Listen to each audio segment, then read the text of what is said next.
Warning. The following video is not intended for an audience under the age of 13. Do not watch the video without a guardian or parent present. That is all.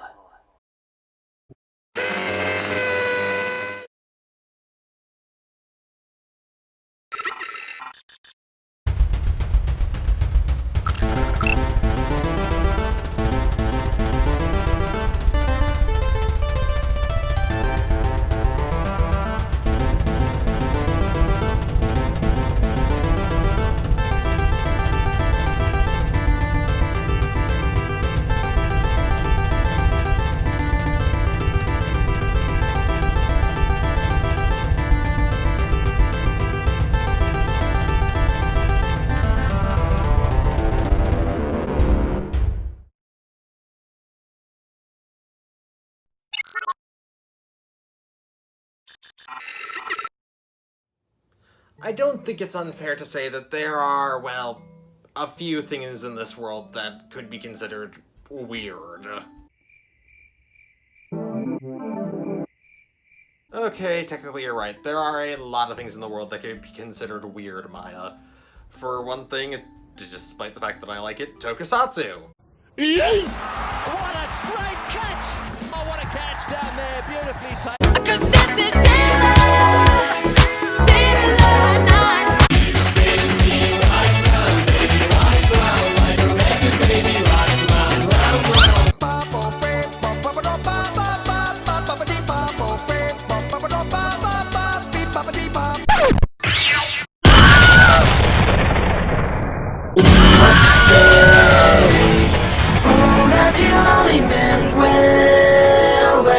If we want to hit closer to home, then the cyber missions. Chopster? Gonna chop yours into twisted metal bits, big bots! Movie Devastator's, wrecking balls, murder hornets, and the fact that I find this mantis weirdly adorable. Oh yeah, and we also have the fact that apparently Optimus Prime reviews get more views than other Transformer reviews, so... Unfortunately, I've only reviewed one other Optimus Prime figure than the one that's being reviewed in this video, so I can't exactly verify that metric yet. But whatever. Point is, today I'm reviewing this figure from the Reveal the Shield line, a Transformers line that was supposedly aligned with the movies that was based around the heat-sensitive faction symbols. These rub signs were meant to preserve the mystery of what faction these Autobots and Decepticons belong to, because I really doubt a kid would believe that this was an Autobot just looking at it on a toy shelf. Like, seriously. This color scheme is so not Autobot. Auto-not, if you will. But my inclination towards character-appropriate color schemes aside, salutations denizens of the internet, I'm Firelight27, and let us commence our analysis of Transformers Reveal the Shield G2 Deluxe Laser Rod Optimus Prime. You know, I'm pretty sure I got half of the names that I said in that sentence wrong, but I don't care and I'm not doing a second take. Let's go to the light box. As much as I'd like to start out in the robot mode, seeing as it is the stronger of the two modes, I can't because I have a bone to pick with this vehicle mode.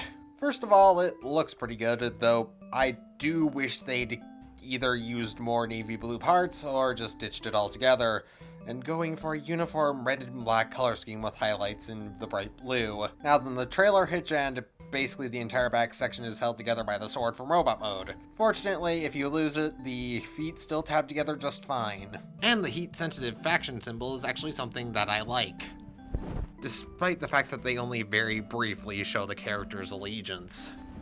But unfortunately, it is here where I must talk about three of my biggest Transformers pet peeves. The first and foremost of those peeves are parts that are completely dunked in paint. Now then, the black on the very front covers an entirely red piece, and then that black paint has a coat of red paint over it for the flames. Not to mention that, again, the navy blue doesn't really gel that well with the rest of the color scheme. It feels like the navy blue is solely there to cater to fans of the Bayverse, despite the fact that the toy of G1 Optimus is not actually bright blue. That was something invented purely by the cartoon. And my other pet peeve with this figure is, well, its transformation.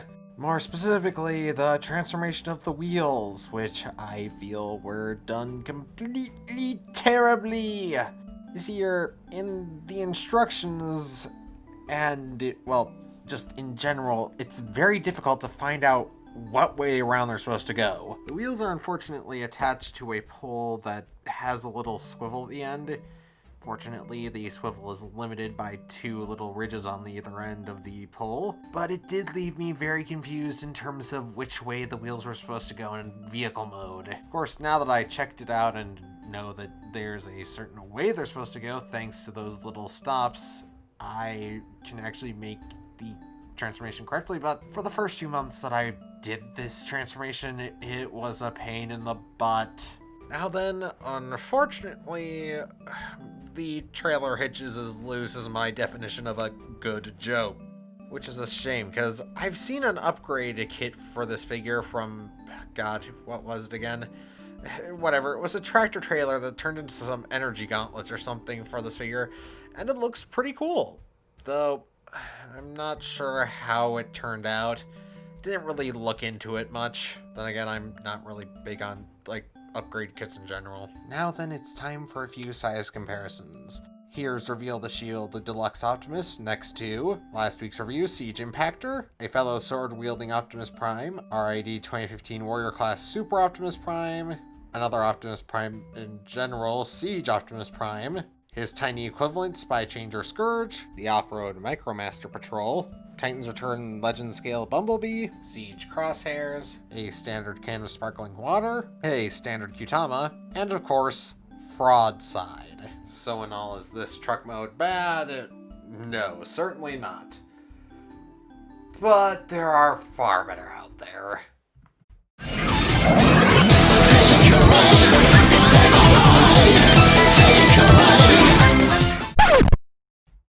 Wait, I mistransformed the legs in that shot? Oh god. Whatever, it's too late to re-record the transformation now. I'm just going with it. Thank god I fixed that in later shots. This robot mode is amazing. I'm not gonna lie to any of you when I say this. The proportions come across as very anime-esque. And in a good way, not in a bad way like the Classics Mirage. And that's not even mentioning the fact that the entire body is chock full of that glorious orange light piping, especially in the shoulders, the biceps weirdly enough, and the head. One unintentional benefit to these lines, though, is that it makes this figure look as though it's from Kamen Rider Faiz. And if you're even slightly familiar with my taste in Kamen Rider Sid, you will know that Faiz is one of my favorites. And in fact, the following is a recreation / parody of a scene from Kamen Rider Faiz because I firmly believe in this comparison. Don't worry, Prime, I've got the Faiz Axle! It's coming your way! No, wait! Bumblebee! If you throw that at me, I'll explode! Did you literally not hear what I said?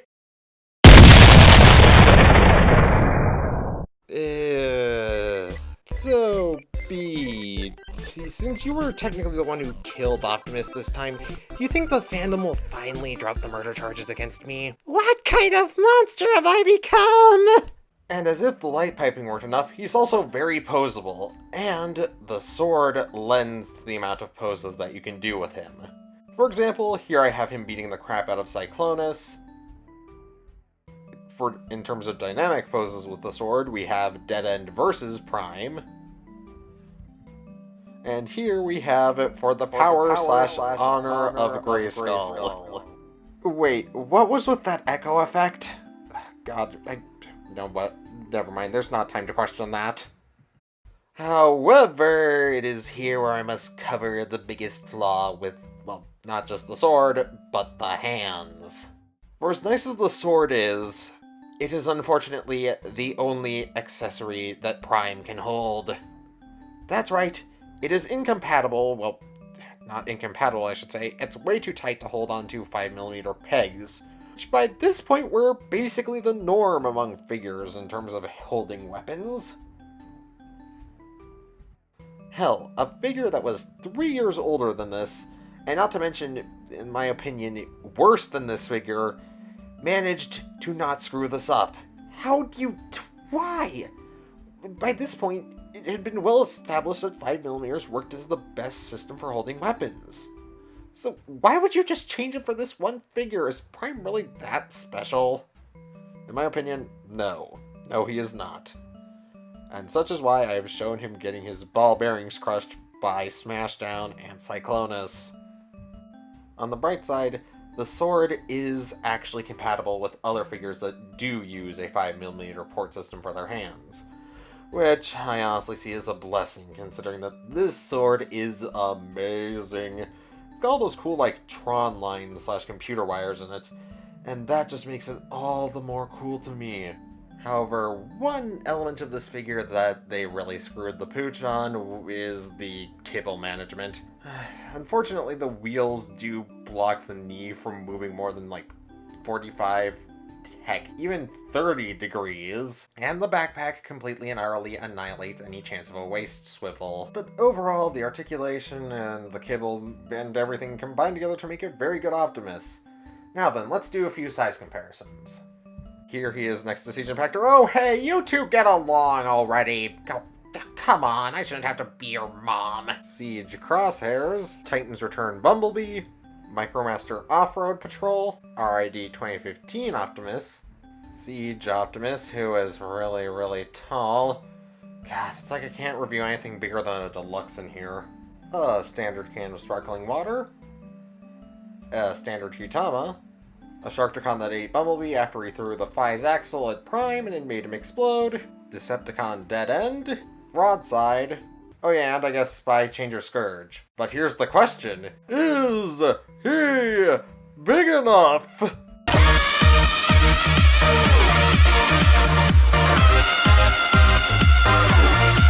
If I were forced to summarize both this figure and, well, the broader Reveal the Shield line as a whole, the term I'd use to summarize it would be identity crisis. And I don't mean to use that term in a negative or positive context.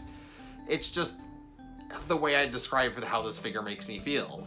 Don't get me wrong, it's fine to mix various concepts from Optimus Primes and, in fact, all characters of the Transformers universe. It's fine to pick and choose various design elements and character traits from various incarnations of Transformers and mix them together to create a new design for the character and personality. In the case of the Bumblebee movie, we took aspects from the Bay films and G1 and mixed them together to create something that looked very, very cool and pleasing to the eyes. Same could be said of Cyberverse. We're basically taking the sports car and door wings and, well, various other aspects that were birthed from the live-action movies, mixing in a bit of animated with the body, and capping it all off with the G1 head, which works well. However, what you cannot do is take a single aspect from one incarnation of a character and just copy and paste that into another version of the character. Like, in this case, we basically took the dark blue of the live-action movies and mixed that in with a G2 design, which didn't have a navy blue cab to begin with. So, in that sense, it feels like we're just trying desperately to force these characters into the live-action movies. However, if you'd like an example of how a figure can match the aesthetics of a character together well, check out Dr. Lockdown's review of Giga Raiden. And this brings to the forefront another overarching problem with Reveal the Shield, the color schemes that they chose, and how that sort of lends itself to my identity crisis statement. And here I have two excellent, albeit very different, examples of this identity crisis statement. First up, we have Deep Dive. Deep Dive's colors do not work for an Autobot. I sincerely believe that from the bottom of my heart. But as a movie design, it works great. The colors on their own look amazing, and in fact, I'd totally believe this being some sort of military personnel / bounty hunter of the seas if it was a Decepticon. The long and short of it is, it doesn't work as an Autobot. That's the identity crisis it's having. And then we have Cyclonus here. What the fuck were they thinking? I mean, in terms of overall looks, it looks great. Fantastic even. But it's basically taking this design and applying the cartoon color scheme to it. It's supposed to be a part of the live action movie, not the G1 cartoons. It just doesn't work in the context that's been provided for the line. Granted, nowadays, next to the Siege figures, it's complete and utter dog shit. I mean, seriously, no bicep swivels or waist swivels and no ankle pivots. And Cyclonus isn't the only example I can think of. The Bumblebee from the Reveal the Shield line basically was taking a design that was more along the lines of animated, if we're being honest, and decided to throw in the stripes in the live-action movies. And it just didn't work. The same can be said of Prime here. It's trying to mix the live-action movies with the G2 design from Laser Optimus. And it's just taking over basic design elements like the blue and the flames and mixing them together with a figure that didn't have any navy blue on it to begin with. I feel as though this line, it should have just been Generations, is the long and short of it. That way, it wouldn't have as much of an identity crisis as I say it does. But overall, it is a good figure. There are some choices here which baffle me. Not only that, but I feel as though Takara and the Collectors Club actually made figures that fix the problem I have with this figure. They made it a unified color scheme. And yes, I know that those are expensive as shit, but honestly, I think I would have been better off getting one of them in order to experience them all. Look, what I'm trying to say is that it isn't a bad figure. It's just confused about what it wants to be, and by proxy, I am confused by what it wants to be. So, overall, despite all of this, I do recognize that it is a good figure, but I'll have to give it my lowest rating to date of a 7.5 out of 10.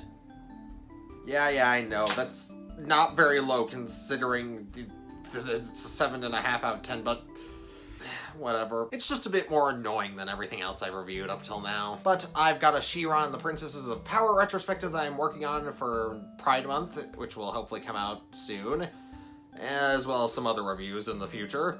So with that being said, please remember to like my video, share it with your friends, of course if you haven't already, subscribe to the channel, and ring the notification bell to see when I'm posting those next few videos. And yeah, enjoy your day. Firelight27, over and out.